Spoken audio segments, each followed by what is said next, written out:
Hello అండి. ఈరోజైతే స్పెషల్‌గా కొబ్బరి రైస్ అయితే చేస్తున్నానండి. ఈరోజేమో మా మ్యారేజ్ డే అండి. గుడికైతే వెళ్ళలేదు. మా మరిది వాళ్ళ వైఫ్ ఏమో డెలివరీ అయింది. సో, మాకు మైల్ అని చెప్పి గుడికైతే వెళ్ళలేదు. పోనీ బయటికెళ్ళి ఏమైనా తిందామన్నా కూడా ఇప్పుడేమో కార్తీకం కదా! మేమైతే నీసు తినము. అందుకని ఇంట్లో కొబ్బరి రైస్ అయితే చేస్తున్నాను.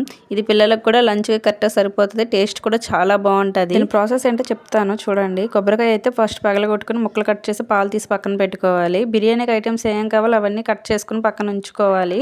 ఫస్ట్ అయితే ఆనియన్స్ ఫ్రై చేసుకున్నాక బంగాళదుంప, క్యారెట్, పచ్చిమిర్చి అవన్నీ కట్ చేసి అందులో వేసేసుకోవాలి.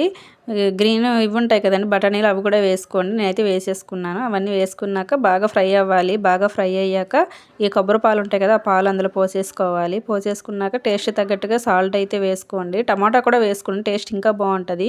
ఇందులో నేను బిర్యానీ మసాలా అయితే వేసాను. మీ దగ్గర ఉంటే కనుక వేసుకోండి. కొంచెం అందులో బాగా ఉడికాక రైస్ వేసుకోవడమేనండి. రైస్ వేసుకున్నాక దగ్గరగా అయ్యాక దింపుకోవడమేనండి. టేస్ట్ అయితే చాలా బాగుంటుంది. ఈ వీడియో కనుక నచ్చితే ఒక్క లైక్ చేయండి.